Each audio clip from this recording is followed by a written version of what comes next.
IPL 18 సీజన్లో sun Risers Hyderabad మరో home ground మ్యాచ్కి రెడీ అయింది. వరుసగా 4 మ్యాచ్లు ఓడిపోయిన తర్వాత this is the 6th match. ఎందుకంటే ఫస్ట్ మ్యాచ్లో గెలిచారు, ఆ తర్వాత మళ్ళీ వాళ్ళ బ్యాటింగ్ వైఫల్యంతో వరుసగా ఓడిపోతూ వస్తున్నారు. సో ఈ మ్యాచ్ పంజాబ్ కింగ్స్తో జరగబోతుంది.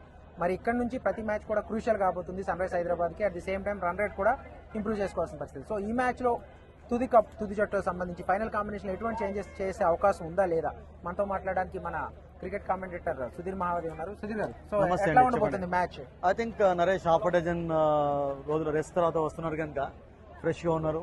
అండ్ నేను అనుకుంటాను it's going to be an exciting match. But Sunrisers Hyderabad ఎక్కువగా ఛాన్సెస్ కనబడుతున్నాయి. ఐ థింక్ చాలా స్ట్రాటజీస్ వాళ్ళు ప్లాన్ చేసి ఉంటారు. Everything should work out well for them. Home ground లో మీరు అన్నట్టుగా ఇప్పటివరకు ఓన్లీ 1 మ్యాచ్ గెలిచారు అండ్ మిగతా 2 మ్యాచెస్ లో కొంచెం ప్రెషర్లోనే కనబడ్డారు. But this is a good chance for them. ఎందుకంటే ఇప్పటి నుంచి విక్టరీస్ అనేవి వాళ్ళకి మ్యాండేటరీగా మారుతున్నాయి. ఎవ్రీ 4 మ్యాచెస్లో 3 మ్యాచెస్ గెలవాలి. So it's going to be tough, but I think they'll make a come back today. Okay, Sunrisers Hyderabad ఈ సీజన్ లో బ్యాటింగ్ ఆర్డర్ వైఫల్యం, ఏదైతే బ్యాటింగ్ ఆర్డర్ కొన్ని చేంజెస్ చేస్తే మేబీ ఆ వైఫల్యం నుంచి బయటపడొచ్చు అనేసి మనం ఫస్ట్ నుంచి కూడా డిస్కస్ చేస్తున్నాం. సో సుధీర్ గారు, సో ఎట్లా ఉండబోతుంది బ్యాటింగ్ ఆర్డర్ చేంజెస్? మీరు ఏమీ ఎక్స్పెక్ట్ చేస్తున్నారు? కాంబినేషన్స్ వర్కౌట్ కాలేదు. ముఖ్యంగా టాప్ ఆర్డర్ లో మనం చూసాం నరేష్ లెఫ్ట్ హ్యాండర్స్ చాలా మంది ఉండడంతో కొన్ని ఇబ్బందులు ఎదుర్కొన్నారు.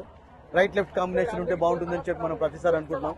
అండ్ ఉన్న వాళ్ళందరూ కూడా టాప్ అద్భుతమైనటువంటి ప్లేయర్స్ ఉన్నారు. But Abhishek Sharma has not click so far. And ఎవరు కూడా నమ్మలేరు అసలు. యాక్చువల్లీ ఇప్పటివరకు అభిషేక్ శర్మ నుండి ఒక సిక్సర్ కూడా జాలువారలేదు అంటే నమ్మలేరు అసలు యాక్చువల్లీ. బికాస్ అంత పెద్ద హిట్టర్ అండ్ లాస్ట్ సీజన్ లో అందరికంటే ఎక్కువగా సిక్సర్స్ కూడా సాధించారు. సో టుడే నేను ఏమనుకుంటానంటే it's going to be the day of Abhishek Sharma. Because చాలా స్ట్రాటజీస్ వాళ్ళు ప్లాన్ చేసి ఉంటారు. And he has to stay at the wicket. కనీసం పవర్ ప్లే లో రన్స్ రాకున్నా పర్వాలేదు, ఎక్కువగా 80-90 వస్తే మంచిదే. రాకున్నా కానీ వికెట్ కోల్పోకుండా ఒక మంచి స్టార్ట్ అందించినట్లయితే that can definitely work out for Sunrisers Hyderabad. That should be their strategy. So what about the bowling combination? Bowling లో నరేష్ నేను అనుకుంటాను కప్లో చేంజెస్ కావాలి వాళ్ళకు. ఎందుకంటే రాహుల్ చహర్ని ఇప్పటివరకు ఆడించలేదు. అండ్ జంపా కూడా పాపం పవలియన్కే పరిమితం అవుతున్నారు. ఎందుకంటే జీషాన్ అలీ క్లిక్ అయిన తర్వాత జంప్సార్ రోల్ కొంచెం తగ్గిపోయింది. అండ్ ఒక పేసర్ని కాదనకుండా వాళ్ళు ఒక స్పిన్నర్ను కూడా తీసుకున్నట్లయితే it should work out for them. ఎందుకంటే కొంచెం స్పిన్ అగైనెస్ట్ కొంచెం స్టాయినిస్ కానీ మ్యాక్స్వెల్ కానీ కొంచెం తడబడుతుంటారు కనుక. And he has got a good record also. ముఖ్యంగా రాహుల్ చహర్కు చాలా మంచి రికార్డ్ ఉంది. సో రాహుల్ చహర్ని ఆడించినట్లయితే మరొక స్పిన్నర్ను కూడా తీసుకోవచ్చు. ఈవెన్ జీషాన్ అలీ ఉన్నా కానీ జంపా ఉన్నా కానీ 2 spinners can be good idea also. అంత బ్యాడ్ ఐడియా కాదు. అండ్ అభిషేక్ను కూడా ఫుల్ ఉపయోగించడం లేదు వాళ్ళు. అభిషేక్ ఒకసారి పవర్ ప్లేలో బౌల్ చేస్తున్నాడు, ఒకసారి మిడిల్లో బౌల్ చేస్తున్నాడు. అండ్ వాళ్ళకు ఒక మెయిన్ మైనస్ పాయింట్ ఎక్కడైందంటే నితీష్ కుమార్ రెడ్డి ఇప్పటి వరకు బౌలింగ్ చేయకపోవడం అనేది. దానికి బలమైనటువంటి కారణం కూడా ఉంది. బికాస్ ఇంజరీ తర్వాత వస్తున్నాడు. అండ్ ఈ ఐపీఎల్ తర్వాత ఇంగ్లాండ్ సిరీస్ అనేది చాలా కీలకం కనుక అతన్ని కొంచెం కాపాడుతున్నారు కూడా. అతని ఇంజరీ అగ్రివేట్ కాకుండా ఉండడానికి కూడా ఇది కారణమై ఉంటుంది. We might seam bowl today I think. Because కొంచెం ఫిట్ గానే ఉన్నాడు, అన్ని ఇబ్బందులు లేవు కనుక. And he can also chip in with the ball.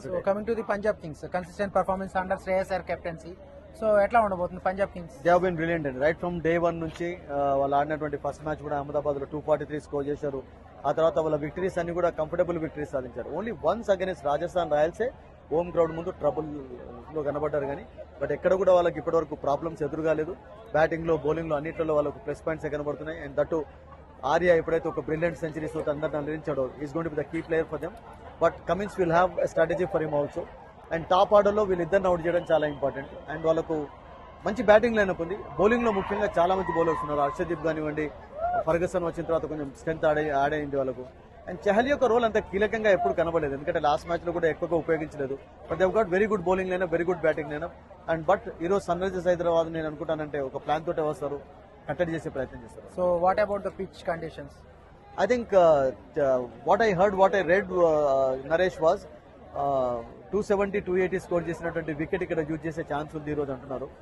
And అటువంటి వికెట్ యూజ్ చేసినట్లయితే ఈవెన్ లాస్ట్ 2 మ్యాచెస్ లో వికెట్స్ కూడా అంత పెద్ద బ్యాడ్ గా 200 స్కోర్స్ వచ్చింది. 196, 150కి ఆల్అౌట్ అయినారు అంటే that was because of failure. అంతేగాని మీకు పిచ్ క్యూరేటర్ ను పిచ్ ను బ్లేమ్ చేసే సిచ్యువేషన్ ఎక్కడ కనబడలేదు. ఈ రోజు నేను అనుకుంటాను నరేష్ ఒక బిగ్ స్కోరింగ్ మ్యాచ్ చూడబోతున్నాం. And Sunrisers bat first, definitely 200+ score. Okay, thank you very much. Thank you. So Sudheer garu చెప్తున్న దాన్ని బట్టి Sunrisers Hyderabad crucial match కాబట్టి ఒక బ్యాటింగ్ ఫస్ట్ చేసి ఒక 200+ స్కోర్ చేస్తే ఖచ్చితంగా అపోనెంట్ మీద ప్రెషర్ ఉంటుంది.